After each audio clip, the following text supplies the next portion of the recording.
Assalamualaikum warahmatullahi wabarakatuh. Selamat datang kembali di channel Kisah Warganet. Di kesempatan kali ini saya akan membawakan sebuah kisah yang berjudul Teror Pocong Tanpa Kepala. Seperti apa ceritanya? Tanpa banyak basa-basi lagi, mari kita masuk ke ceritanya.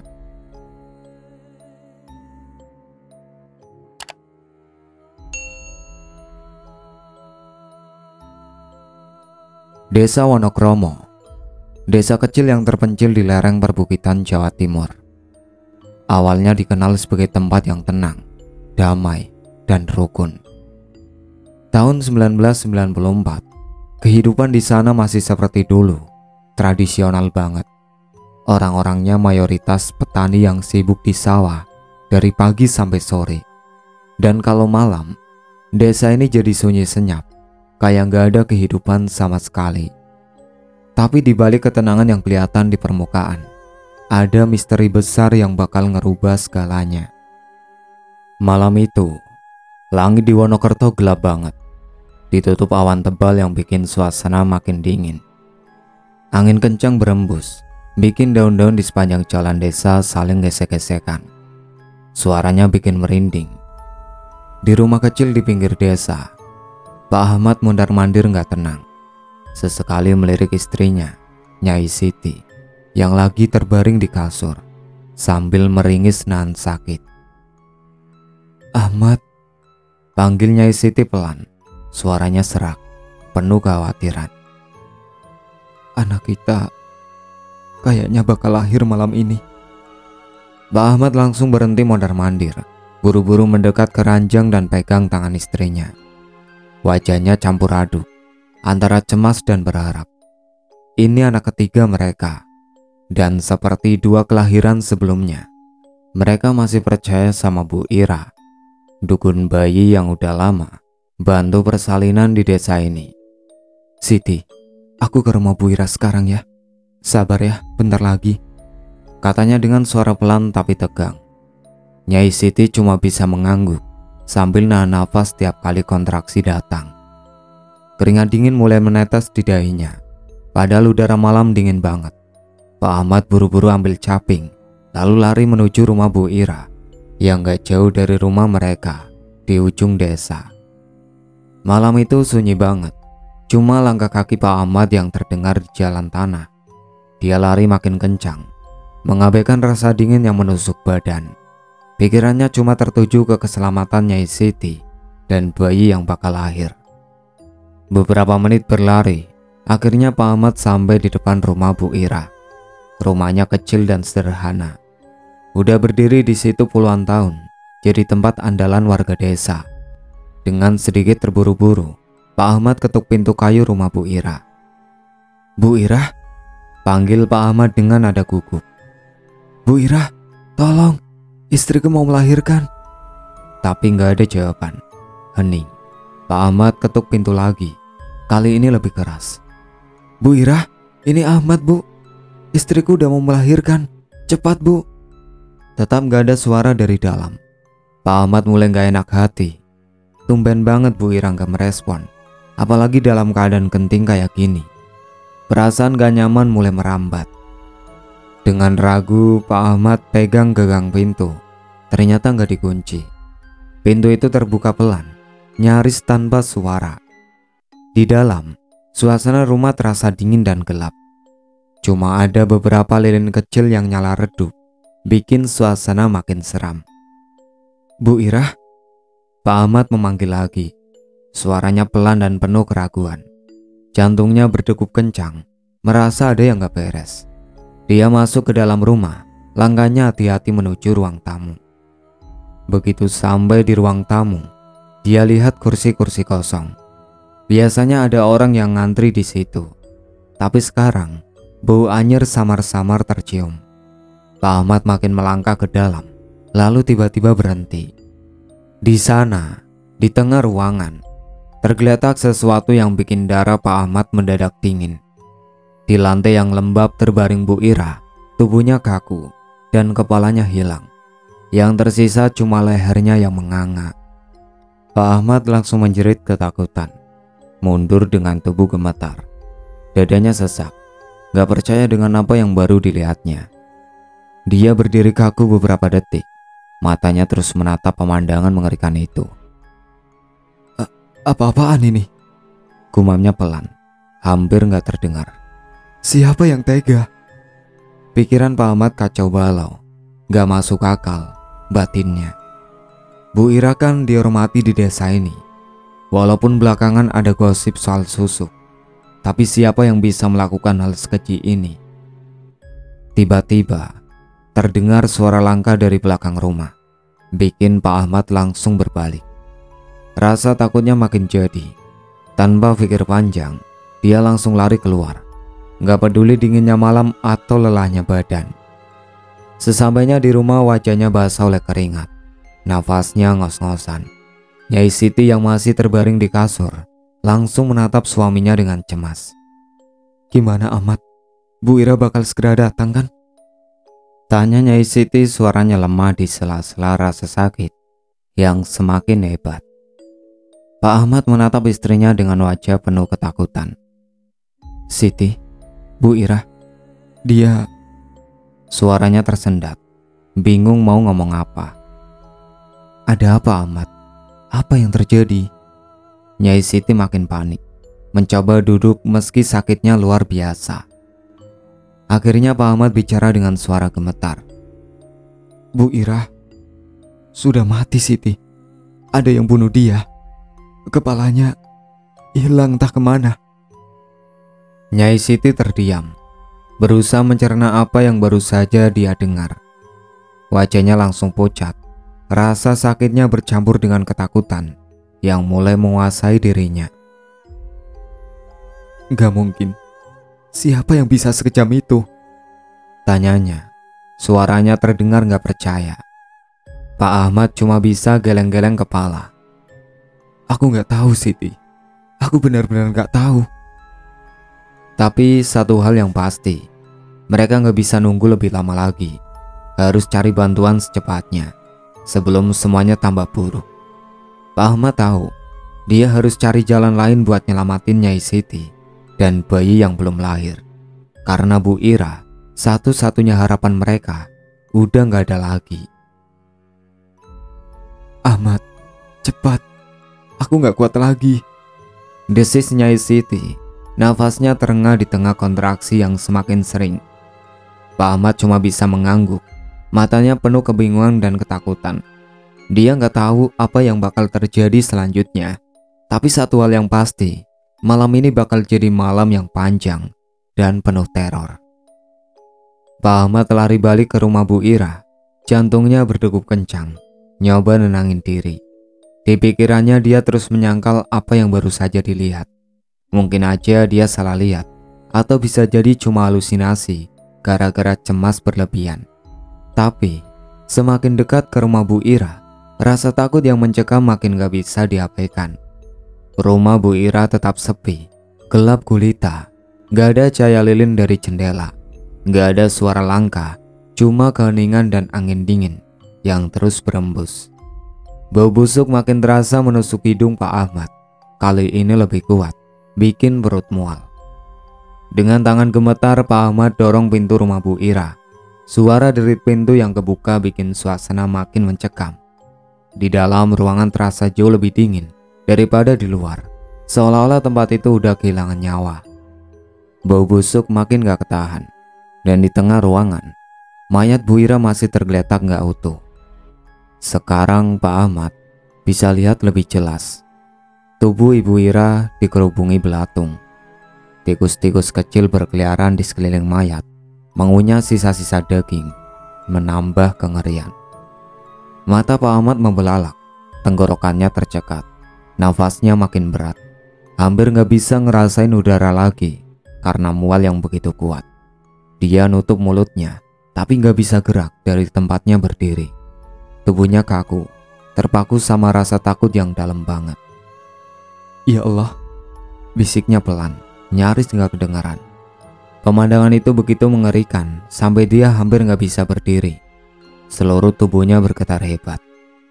Akhirnya Pak Ahmad berhasil narik diri dari ruangan itu dan dari luar tanpa nutup pintu. Tanpa pikir panjang, dia langsung menuju rumah kepala desa buat minta bantuan. Desa Wonokromo yang biasanya tenang, sekarang malah terasa menyeramkan. Pak Ahmad lari di jalan yang sepi, cuma diterangi sinar bulan pucat. Dengan suara nafasnya sendiri yang terdengar semakin berat. Sesampainya di rumah kepala desa, Pak Ahmad ketuk pintu keras-keras. Hampir bikin daun pintunya retak. Pintu terbuka cepat, menampilkan Pak Kades yang tampak kaget lihat Pak Ahmad yang ketakutan setengah mati. "Pak Ahmad, ada apa ini? Kenapa kamu kayak lihat setan?" tanya Pak Kades. Wajahnya bingung campur khawatir. Pak Ahmad masih ngos-ngosan, mencoba ngatur nafasnya. Bu Ira, dia udah mati, Pak. Mayatnya tanpa kepala. Saya nemuin di rumahnya. Tikus-tikus dan belatung. Ya Allah, Pak, ini mengerikan, Pak." Mata Pak Kades membelalak. Susah percaya sama yang barusan didengar. "Maksudmu apa, Ahmad? Kamu yakin sama yang kamu lihat?" Pak Ahmad mengangguk cepat. Keringat dingin ngucur di dahinya. "Saya yakin, Pak. Mayat Bu Ira udah busuk dan gak berkepala. Tikus-tikus pada ngerubungin. Ini kayak malapetaka. Tolong, kita harus panggil warga desa." Tanpa pikir panjang, Pak Kades langsung keluar rumah. Buru-buru pakai sandal dan bawa lentera.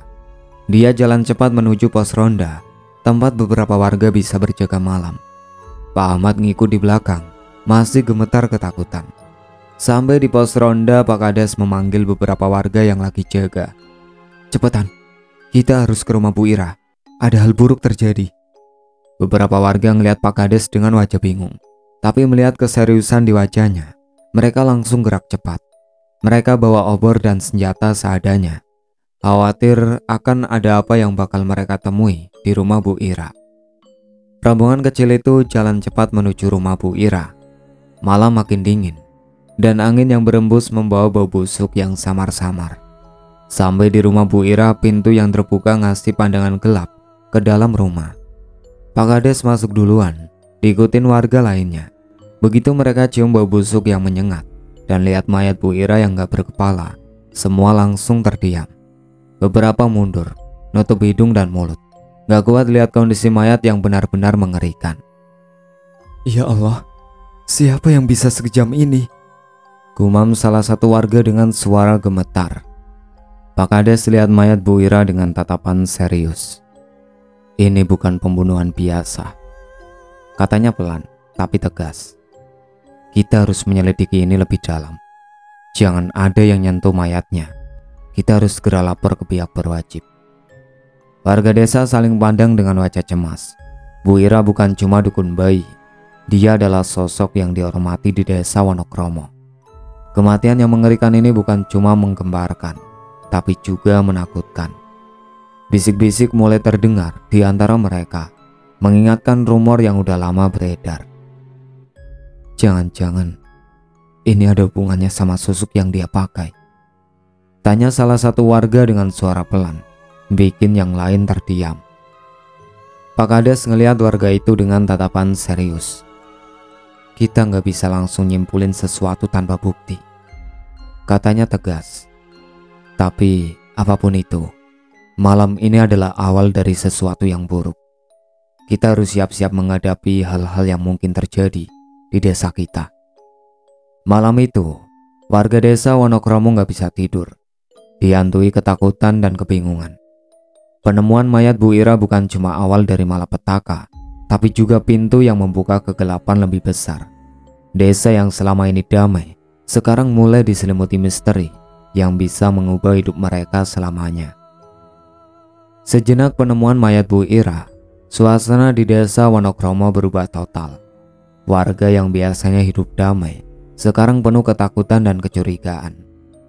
Pagi harinya polisi datang memeriksa rumah Bu Ira. Mereka bolak-balik menyisir rumah, pekarangan, bahkan sumur di belakang rumah. Tapi yang paling bikin mereka bingung, kepala Bu Ira masih gak ketemu. Kepala itu hilang entah kemana, seolah-olah lenyap begitu saja.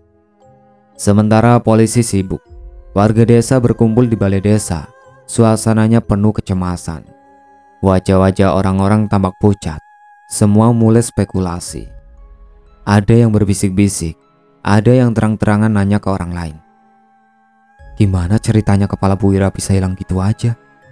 Tanya Pak Sidik, salah satu warga sambil emosi. Ini pasti ada yang gak beres. Mbok Ningsi, si nenek tetua yang suka gosip, langsung nyeletuk. Dari dulu, aku udah curiga. Ini pasti ada hubungannya sama susuk yang dia pakai. Orang yang main-main ilmu hitam pasti kena karma. Jangan-jangan arwahnya sekarang gak tenang. Pak Ahmad yang duduk di sudut ruangan cuma diam. Mukanya masih pucat. Malam itu pemandangan mayat Bu Ira terus menghantui pikirannya. Warga lain masih pada sibuk berdebat. Sampai tiba-tiba Pak Jumadi angkat bicara. Kalian lupa sama Pak Widodo, katanya keras, bikin semua orang berhenti bicara. Dulu dia pernah ada masalah besar sama Bu Ira. Bisa jadi ini dendam lama yang belum selesai. Pak Ahmad mengernyit bingung. Pak Widodo, memangnya ada apa di antara mereka? Suasana balai desa jadi makin tegang. Pak Widodo, petani tua yang jarang ngomong sama warga, mendadak jadi topik utama. Dulu istrinya meninggal waktu persalinan yang dibantu Bu Ira. Dan sejak saat itu Pak Widodo jadi sosok yang tertutup dan jarang keluar rumah. Iya, lanjut Pak Jumadi. Dulu dia sempat tuduh Bu Ira yang bikin istrinya meninggal. Katanya, Bu Ira salah langkah pas bantuin lahiran. Sejak itu, mereka gak pernah saling sapa. Malah aku pernah dengar Pak Widodo sumpah mau balas dendam. Warga langsung saling pandang. Apakah benar Pak Widodo yang bunuh Bu Ira? Apakah dia sembunyiin kepala Bu Ira buat balas dendam? Iya, kalau itu benar perbuatan Pak Widodo, kenapa nggak dari dulu lapor polisi aja? Celetuk ibu-ibu di belakang, makin bikin semua bingung. Kepalanya aja nggak ketemu, ini jelas-jelas aneh. Pak Ahmad ngedengerin obrolan itu dengan seksama. Meski nggak terlalu dekat dengan Bu Ira, dia tahu perempuan itu udah banyak bantu ibu-ibu di desa, termasuk istrinya waktu melahirkan. Ada gosip soal Bu Ira main susuk, tapi buat Pak Ahmad, itu cuma bisik-bisik warga yang percaya tahayul. Namun malam itu, gosip-gosip ini terasa lebih nyata. Pak Kades akhirnya angkat suara. Kita nggak bisa langsung nuduh orang tanpa bukti. Polisi udah periksa, tapi belum ada yang jelas. Kita harus tetap tenang. Pak Darto, salah satu warga, ngejawab dengan nada serius. Tapi Pak Kades, kita harus selidiki Pak Widodo. Kalau benar dia pernah sumpah balas dendam, bisa aja dia ada hubungannya sama kematian Bu Ira. Pak Kades mengangguk pelan. Baiklah, kita akan bicara dengan Pak Widodo. Tapi ingat, jangan langsung menuduh. Dengan perasaan gak tenang warga setuju. Mereka lalu berangkat ke rumah Pak Widodo. Malam semakin gelap dan dingin. Rumah Pak Widodo yang berada di ujung desa kelihatan makin menyeramkan di bawah sinar bulan pucat. Sesampainya di depan rumah, Pak Kades mengetuk pintu. Gak ada jawaban. Mereka coba ketuk lagi. Kali ini lebih keras. Masih gak ada jawaban. Tapi dari celah jendela terlihat cahaya lilin berkedip-kedip. Ada orang di dalam. Pak Ahmad akhirnya memanggil. Pak Widodo, kami dari desa, cuma mau bicara sebentar. Tiba-tiba ada suara langkah kaki dari dalam. Pintu terbuka perlahan, dan di baliknya berdiri Pak Widodo. Mukanya pucat, matanya cekung, seperti gak tidur berhari-hari. Ada apa malam-malam begini? Tanyanya pelan, suaranya serak. Pak Kades maju. Kami mau tanya soal Bu Ira, Pak. Ada sesuatu yang... Sebelum Pak Kades selesai ngomong, Pak Widodo tiba-tiba memotong. Suaranya lebih keras. Kalian pasti mikir aku yang bunuh Ira, kan? Pak Kades terkejut tapi tetap tenang. Kami gak nuduh Pak Widodo. Kami cuma mau dengar dari pihakmu. Pak Widodo terdiam sejenak, tatapannya kosong. Aku gak punya alasan buat bunuh dia. Meskipun dulu aku pernah dendam. Tapi dendam itu udah lama aku kubur. Yang mati, biar mati. Aku gak ada urusan sama kematiannya. Mendengar jawaban itu, Pak Kades ngeliatin Pak Widodo dengan mata tajam, mencoba nyari kebenaran di wajahnya. Tapi warga lain masih curiga. Desa kecil seperti Wonokromo, gosip cepat banget beredar. Dan sekarang Pak Widodo udah jadi orang yang paling dicurigai. Malam itu misteri kematian Bu Ira tetap gak terpecahkan. Kepala yang hilang, dendam yang gak tuntas, dan spekulasi-spekulasi yang terus berkembang bikin suasana desa makin mencekam. Wonokromo yang dulu damai sekarang berubah. Semua orang mulai takut. Malapetaka ini baru saja dimulai. Seminggu setelah kematian Bu Ira, desa Wonokromo yang tadinya cuma dihantui pikiran, sekarang beneran ngerasain teror fisik. Berita tentang penampakan makhluk menyeramkan mulai menyebar dari mulut ke mulut. Tapi yang bikin geger, pengakuan Mas Wahyu, anaknya Pak Ahmad, yang pertama kali ngelihat pocong tanpa kepala. Pagi itu Wahyu baru balik dari sawah. Hujan habis reda, tanah masih basah, udara jadi adem.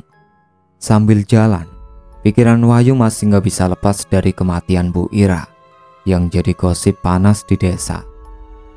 Tiba-tiba pas lewat jalan setapak yang nyambung ke desa, angin berhenti bertiup.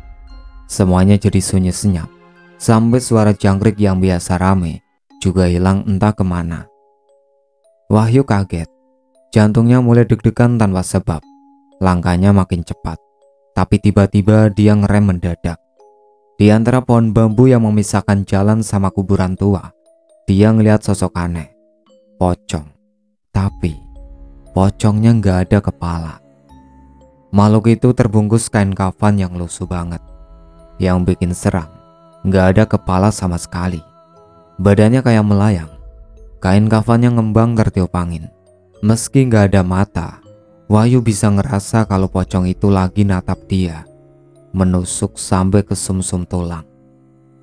Lutut Wahyu gemetar. Dia mau kabur, tapi kakinya berat banget. Keringat dingin ngalir di dahinya. Pocong itu pelan-pelan maju, kayak ngejar dia meski gerakannya lambat.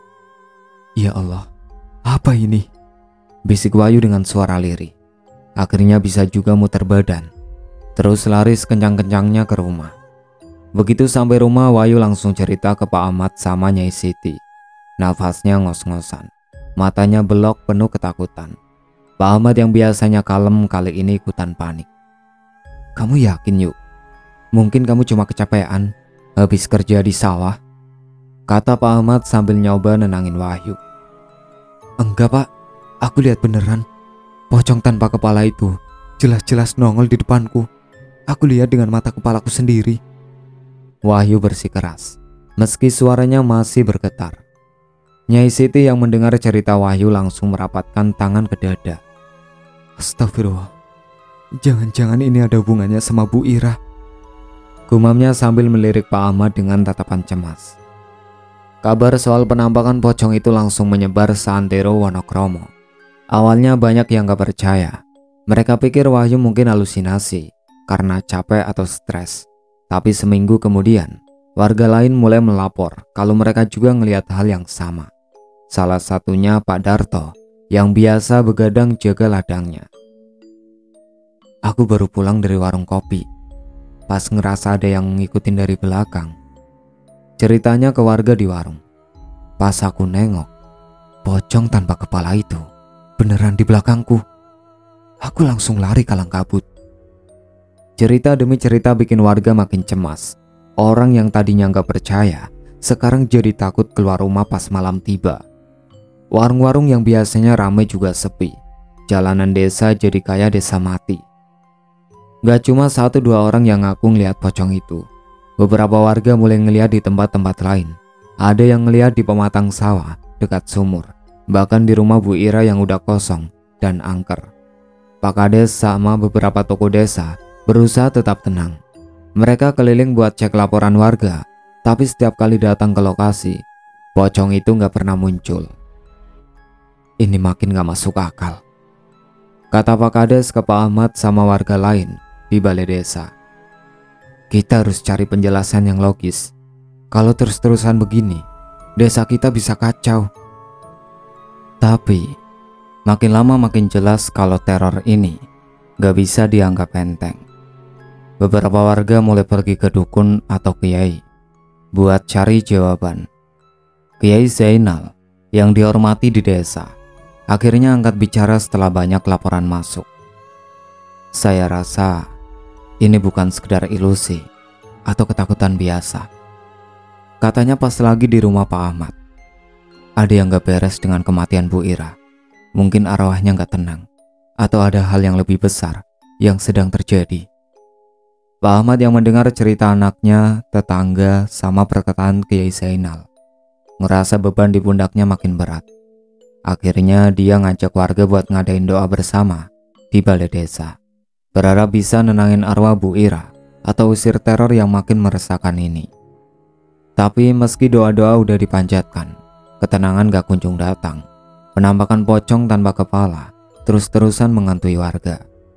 Desa Wonokromo yang dulu tenang sekarang beneran dibayangi kengerian, dan semua orang cuma bisa nunggu apa yang bakal terjadi selanjutnya. Teror yang awalnya cuma muncul sekilas, sekarang mulai semakin sering. Pocong tanpa kepala itu nggak cuma muncul di sawah atau kuburan, tapi mulai nampakin diri di rumah-rumah warga Wonokromo, terutama yang pernah punya masalah sama Bu Ira waktu masih hidup. Desa yang dulunya adem ayem, sekarang berubah jadi tempat yang penuh ketakutan. Gak ada lagi yang berani keluar rumah kalau malam udah tiba. Pak Widodo jadi salah satu korban teror paling parah. Dulu dia pernah ribut sama Bu Ira gara-gara istrinya meninggal pas lahiran. Waktu itu, Bu Ira yang bantuin persalinan, tapi sayangnya istri Pak Widodo gak selamat. Sejak saat itu, Pak Widodo nyimpan dendam. Sering ngomongin Bu Ira di belakang, meskipun gak pernah langsung terang-terangan nyalain dia. Sekarang, setelah Bu Ira meninggal, Pak Widodo ngerasa dendam lama itu balik menghantui mereka. Malam itu Pak Widodo lagi duduk di teras rumah sambil ngerokok. Angin malam dingin sekali, lebih dingin dari biasanya. Suasananya sepi, gak ada suara selain desiran angin yang bikin bulu kuduk berdiri. Tiba-tiba, telinga Pak Widodo nangkap suara yang bikin jantungnya langsung kencang. Suara langkah kaki pelan tapi berat, kayak ada yang jalan dengan susah payah. Pak Widodo langsung berdiri. Rokok yang tadinya nempel di bibirnya jatuh ke tanah. Langkah-langkah itu makin dekat, suaranya makin jelas, dengan perasaan was-was. Dia jalan ke arah pagar depan, nyoba lihat siapa yang datang. Pas dia nengok ke tanah, dia ngeliat jejak kaki basah, tapi jejak itu aneh, kayak dari seseorang yang kakinya terbungkus kain. Jejak itu datang dari jalan desa, langsung menuju rumahnya. Jantung Pak Widodo semakin kencang, matanya membesar, tapi dia nggak bisa mengalihkan pandangannya. "Siapa di sana?" teriak Pak Widodo dengan suara tegang, meskipun ketakutannya jelas banget terdengar. Nggak ada jawaban, suara angin saja yang terdengar, dan langkah kaki itu tetap makin dekat. Lalu, dari balik bayangan di depan pagar, muncul sosok itu. Pocong tanpa kepala, tubuhnya terbungkus kain kafan kotor, melayang dengan tenang. Pocong itu berhenti tepat di depan pagar, seolah-olah lagi natap Pak Widodo, meski nggak punya kepala. Pak Widodo mundur pelan-pelan, keringat dingin ngucur di wajahnya. Dia nggak bisa gerak, cuma bisa natap pocong itu dengan nafas tersengal-sengal. Pocong itu diam saja, nggak bergerak, tapi auranya mencekam. Tanpa suara, pocong itu kemudian melayang pergi hilang ditelan kegelapan, ninggalin jejak kaki basah di tanah. Besok paginya, Pak Widodo cerita ke warga di balai desa. Dengan muka pucat, dia ceritain gimana pocong tanpa kepala itu muncul di depan rumahnya, seolah-olah datang buat nuntut balas. "Ini pasti Bu Ira, arwahnya gak tenang, dia datang nyari aku," teriaknya putus asa. Warga yang dengar ceritanya saling pandang. Mukanya sama-sama pucat. Pak Widodo bukan satu-satunya yang ngalamin kejadian seram itu. Dalam seminggu terakhir banyak warga lain yang juga merasakan hal yang sama. Jejak kaki basah sering muncul di depan rumah dan suara langkah kaki pocong terdengar hampir tiap malam. Mbak Narti, tetangga Pak Widodo, cerita kalau dia sering dengar suara berat kayak kain yang keseret di tanah tiap malam. Aku gak berani keluar. Aku takut itu arwah Bu Ira. Suaranya jelas banget, kayak ada yang jalan di depan rumah, katanya sambil gemetaran. Desa makin gempar. Warga makin yakin kalau pocong tanpa kepala itu arwah Bu Ira yang datang buat balas dendam. Mereka percaya kepala Bu Ira yang hilang jadi simbol dendamnya yang belum tuntas. Pak Darmin, tetua desa, bilang ke Pak Ahmad di warung kopi, Bu Ira nggak meninggal dengan wajar. Ada sesuatu yang nggak beres. Selama kepalanya nggak ketemu, arwahnya bakal terus gentayangan. Ketakutan makin menyebar. Warga yang biasa keluar malam sekarang lebih milih ngurung diri di rumah, nutup pintu dan jendela rapat-rapat. Suara langkah kaki pocong makin sering kedengaran, dan jejak kaki basah terus muncul di tempat-tempat yang nggak diduga. Kiai Zainal yang tadinya berusaha tenang, sekarang mulai khawatir juga. Dia datang ke rumah Pak Widodo buat ngasih dukungan dan doa. Kita harus banyak-banyak berdoa, minta ampun ke Allah. Mungkin ini arwah Bu Ira yang gak tenang. Kita harus bantu tenangin jiwanya, kata Kiai Zainal dengan nada serius. Pak Widodo cuma bisa mengangguk, masih shock. Dia sadar, apapun yang lagi terjadi di desa ini gak bisa dianggap remeh. Teror ini makin nyata, dan Bu Ira yang dulunya dianggap pahlawan sekarang berubah jadi sosok mengerikan yang menghantui warga. Malam-malam di Wonokromo sekarang jadi waktu yang paling menakutkan. Warga takut tiap kali dengar suara langkah pocong di luar rumah, takut lihat jejak kaki basah di depan pintu, dan lebih dari itu, takut teror ini gak bakal berhenti. Penampakan pocong tanpa kepala terus menghantui, dan warga yakin ini baru awal dari sesuatu yang lebih besar dan lebih mengerikan. Apa yang sebenarnya terjadi sama Bu Ira, dan kenapa teror ini terus berlanjut? Gak ada yang tahu pasti, tapi satu hal yang jelas, desa Wonokromo gak bakal pernah sama lagi. Malam itu suasananya lebih mencekam daripada biasanya. Angin kencang bertiup, menerbangkan daun-daun kering di halaman rumah Pak Ahmad. Udara terasa lembab, bikin nafas jadi berat. Warga desa Wonokromo termasuk Pak Ahmad dan keluarganya makin hari makin dicekam ketakutan. Teror pocong tanpa kepala bikin semua orang gak berani keluar rumah malam-malam.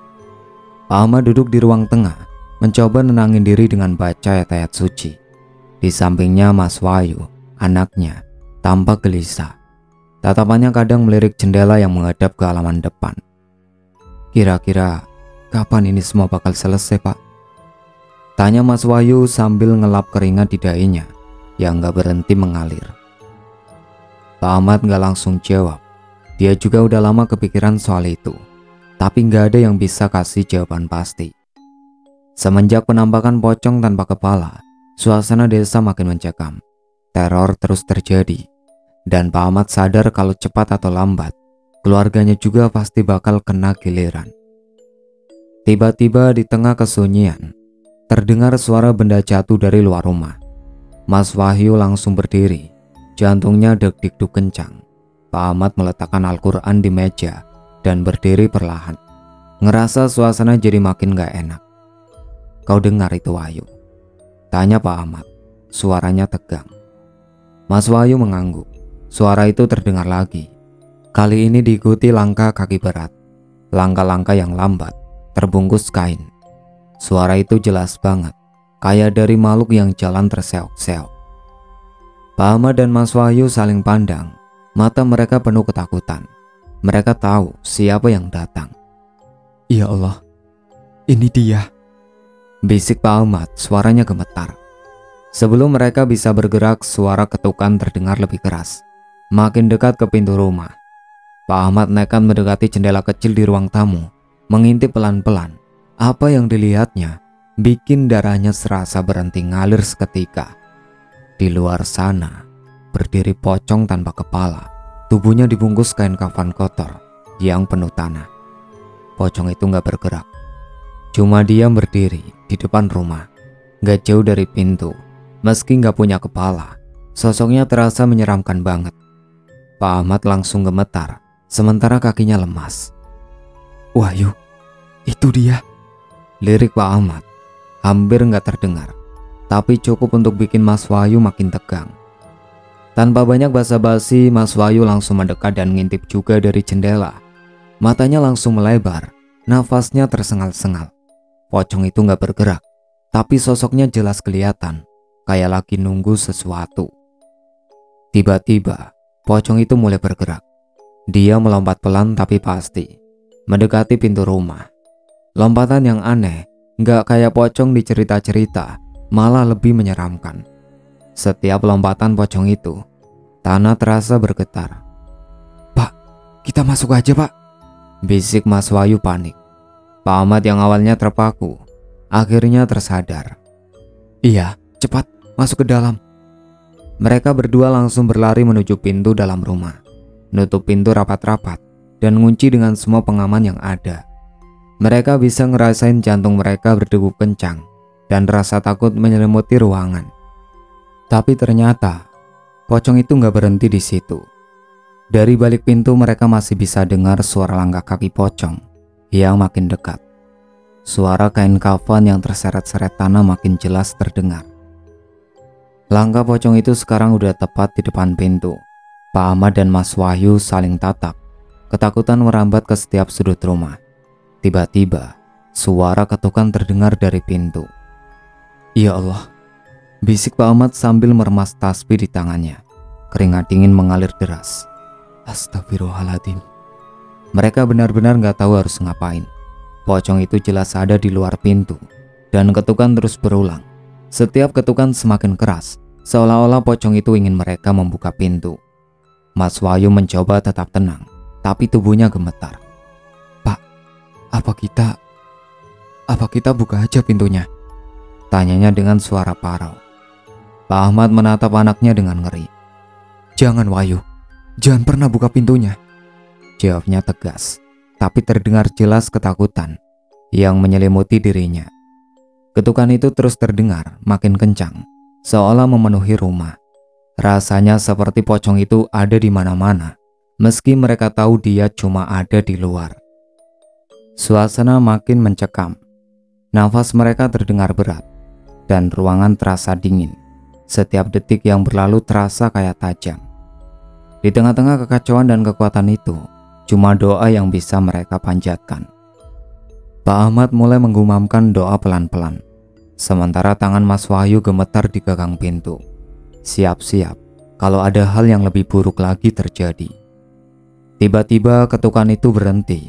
Suara langkah kaki pocong juga lenyap, seolah pocong itu pergi begitu saja. Keheningan mendadak menyelimuti rumah mereka. Pak Ahmad dan Pak Wahyu tetap waspada, mendengarkan setiap suara dengan penuh curiga, tapi nggak ada lagi yang terdengar. "Apa sudah selesai, Pak?" tanya Mas Wahyu, suaranya bergetar. Pak Ahmad nggak menjawab. Dia cuma menatap pintu dengan penuh waspada. Di dalam hatinya dia tahu kalau ini belum selesai.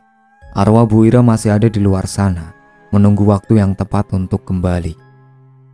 Pagi itu, suasana desa Wonokromo makin tegang saja. Warga berkumpul di balai desa. Semuanya ngobrolin tentang teror yang makin gila. Sejak pocong tanpa kepala mulai kelihatan, ketakutan gak berkesudahan terus melanda. Semua orang cemas, bingung apa yang harus dilakukan biar bisa keluar dari mimpi buruk ini. Pak Ahmad berdiri di depan, ngeliatin warga satu persatu. Wajah mereka semua penuh harap. "Saudara-saudara, kita gak bisa terus-terusan kayak gini. Hidup dalam ketakutan gak ada gunanya. Kita harus ngelakuin sesuatu buat berhentiin ini semua," kata Pak Ahmad. Meski suaranya kedengeran tegas, hatinya masih deg-deg gak karuan. Dari belakang, Ibu Rini angkat tangan. "Gimana kalau kita panggil Kiai Haji Malik dari desa sebelah? Dia terkenal bisa ngatasi masalah kayak gini." usulnya dengan nada cemas. Iya, ide bagus itu, sambung Pak Ahmad langsung. Kita butuh kekuatan doa dan bimbingan dari orang yang lebih ngerti soal ini. Beberapa pemuda desa langsung ditugasin buat jemput Kiai Haji Malik. Warga yang lain cuma bisa nunggu di balai desa dengan hati campur aduk antara takut dan berharap. Rasanya setiap menit jadi kayak 1 tahun. Gak lama kemudian Kiai Haji Malik akhirnya datang. Wajahnya tenang, pakai jubah putih dan sorban hitam yang khas. Begitu dia masuk balai desa, semua orang berdiri dan ngucapin salam hormat. Pak Ahmad langsung maju menyambutnya dengan penuh syukur. Kiai, desa kami benar-benar butuh bantuan. Pocong tanpa kepala ini udah bikin hidup kami kacau. Jelas Pak Ahmad suaranya bergetar. Kami takut, Kiai. Takut keselamatan kami dan keluarga kami terancam. Kiai Haji Malik mengangguk serius. Insya Allah, saya akan bantu. Kita semua harus berdoa bersama. Kumpulkan warga di lapangan. Kita memohon perlindungan kepada Allah dan minta agar makhluk gaib ini diusir dari sini. Jawabnya dengan tenang tapi tegas. Warga langsung bergerak ke lapangan. Mereka duduk membentuk lingkaran dengan Kiai Haji Malik di tengah. Di dalam hati mereka semua berharap bahwa doa ini bisa membawa mereka keluar dari kengerian yang mereka hadapi setiap malam. Kiai Haji Malik mulai memimpin doa. Bismillahirrahmanirrahim. Ya Allah, kami berserah diri kepadamu. Lindungi kami dari gangguan makhluk gaib yang mengancam kami. Ucapnya, suaranya pelan tapi penuh keyakinan. Warga mengikuti dengan kusuk. Beberapa dari mereka mulai nangis, teringat ketakutan yang udah lama mereka rasain. Saat itu semua orang merasa bersatu, seolah ada kekuatan baru yang menyelimuti hati mereka. Doa terus dipanjatkan. Suara Kiai makin lantang, menggema di seluruh lapangan. Ya Allah, kami memohon kepadamu. Jauhkan kami dari segala yang jahat. Berikan kami perlindungan. Pulihkan desa kami dari teror ini. Lanjutnya, tiba-tiba angin kencang berembus dan langit yang tadinya cerah berubah gelap. Warga mulai saling melirik. Ada yang mulai berbisik, bingung. Apa ini tanda dari Allah? Ini apa? Kok tiba-tiba begini? Tanya Ibu Rini dengan suara gemetar. Tenang, ini mungkin bagian dari proses. Jawab Pak Ahmad berusaha nenangin warga yang mulai cemas. Angin makin kencang. Suara Kiai Haji Malik masih terdengar di tengah badai itu. Dia tetap memimpin doa meski angin makin liar. Dan tiba-tiba petir menyambar, membuat suasana makin mencekam. Hujan deras turun, membasahi lapangan tempat warga berdoa. Tapi Kiai Haji Malik gak gentar. Jangan takut, teruslah berdoa, katanya keras, memberi semangat pada warga yang mulai gelisah. Warga mulai saling berpegangan tangan, memperkuat satu sama lain. Mereka semua tahu ini saat-saat genting. Doa terus dipanjatkan. Hujan deras gak bikin mereka menyerah. Perlahan hujan mulai reda, suara petir menghilang, dan lapangan kembali tenang. Kiai Haji Malik menutup doanya dengan angkat kedua tangannya tinggi-tinggi. Ya Allah, kami memohon agar Engkau menghapuskan teror ini dari desa kami. Amin. Seketika semua warga mengaminkan, meski hati mereka masih dihantui rasa takut. Kiai Haji Malik menatap mereka dengan tatapan bijak. Kita harus tetap waspada. Teror ini belum sepenuhnya berakhir. Tapi dengan iman dan persatuan, insya Allah kita bisa melewati ini, katanya tegas. Warga pulang dengan perasaan campur aduk. Harapan dan ketakutan masih menyelimuti hati mereka. Tapi mereka percaya bersama-sama mereka bisa menghadapi apapun yang datang. Beberapa hari setelah doa bareng yang dipimpin Kiai Haji Malik, suasana di desa Wonokromo mulai berangsur normal. Teror yang bikin warga gak bisa tidur nyenyak seolah-olah mulai mereda. Warga yang tadinya takut keluar rumah sekarang udah berani ngelakuin aktivitas kayak biasa lagi. Meskipun pocong tanpa kepala itu masih kebayang di ingatan mereka, tapi desa yang tadinya penuh ketakutan sekarang mulai tenang lagi. Pak Ahmad sama Mas Wahyu lagi duduk-duduk santai di teras rumah, nikmatin hangatnya matahari pagi. Akhirnya kita bisa nafas lega ya. Pocong itu gak muncul-muncul lagi, kata Mas Wahyu sambil lihat ke langit yang cerah.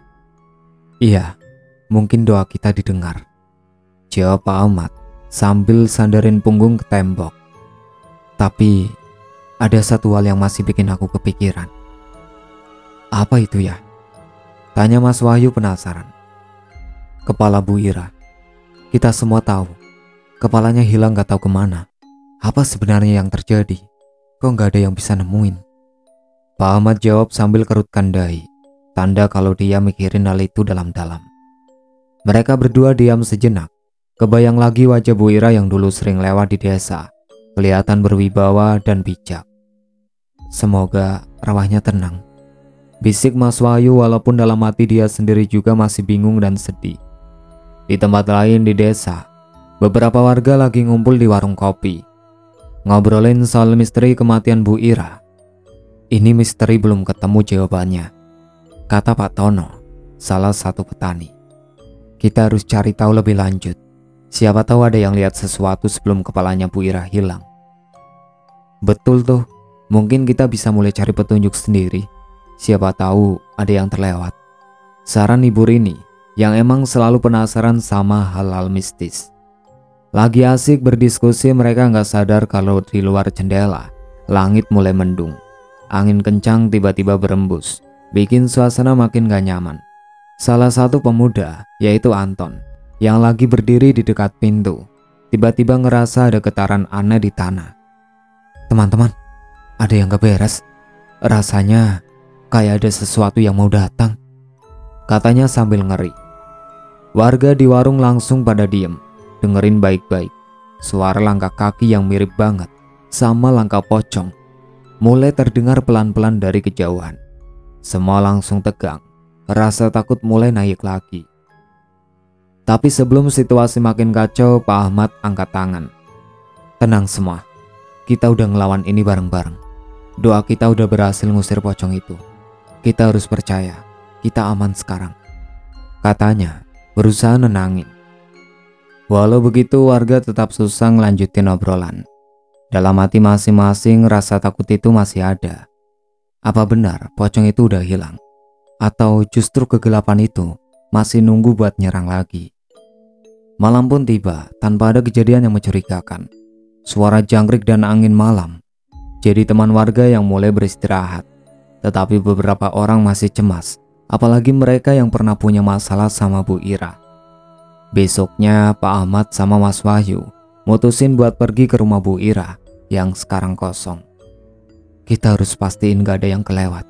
Mungkin kita bisa nemuin petunjuk di sana, kata Pak Ahmad. Begitu mereka sampai di rumah Bu Ira, suasana langsung kerasa beda.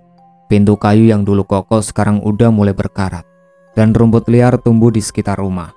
Begitu mereka masuk, bau lembab langsung nyerang hidung, dan kesunyian melingkupi ruangan. Kalau kita nemuin sesuatu di sini gimana ya? Bisik Mas Wahyu, berusaha nenangin diri sendiri dari rasa takut yang mulai naik. Jangan takut, kita cuma mau lihat-lihat aja. Kalau ada yang aneh, kita langsung cabut, jawab Pak Ahmad sambil ngasih semangat. Mereka mulai keliling setiap sudut rumah, nyari tahu apakah ada barang yang mungkin ninggalin petunjuk. Tiba-tiba di salah satu pojokan, Mas Wahyu ngelihat kotak kayu kecil yang udah penuh debu. Ya, coba lihat ini, serunya. Dengan hati-hati Pak Ahmad buka kotak itu. Di dalamnya ada beberapa barang milik Bu Ira, sebuah kalung, beberapa foto, dan beberapa ramuan yang belum dipakai. Tapi ada satu benda yang mencolok, sebuah buku catatan kecil penuh tulisan tangan Bu Ira. Mereka duduk di lantai, buka dan baca catatan itu. Di dalamnya ada ramalan-ramalan, pengalaman Bu Ira waktu bantu persalinan, dan beberapa kejadian aneh yang pernah dialaminya. Tapi nggak ada petunjuk soal kematian atau hilangnya kepala Bu Ira. Kita nggak nemu apa-apa yang bisa ngejelasin soal kematiannya, kata Mas Wahyu kecewa. Belum tentu, mungkin ada hal lain yang kelewatan. Tapi yang pasti, kita bisa bawa barang-barang itu buat menghormati ingatannya, tanya Pak Ahmad sambil tetap optimis. Mereka pergi dari rumah Bu Ira dengan pikiran yang masih penuh tanda tanya. Misteri kematian Bu Ira dan hilangnya kepala itu masih terus menyelimuti desa Wonokromo. Walaupun pocong tanpa kepala nggak muncul lagi, bayangan-bayangan kematian kehilangan masih terasa. Akhirnya, meskipun pocong udah menghilang, kehidupan di desa mulai balik normal. Tapi rasa penasaran sama misteri Bu Ira masih tetap ada. Warga desa mengenangnya sebagai bagian dari sejarah desa mereka. Sebuah cerita yang penuh misteri, harapan, dan pelajaran tentang hidup dan mati. Itulah akhir cerita yang berjudul Teror Pocong Tanpa Kepala. Sekian dari saya. Wassalamualaikum warahmatullahi wabarakatuh.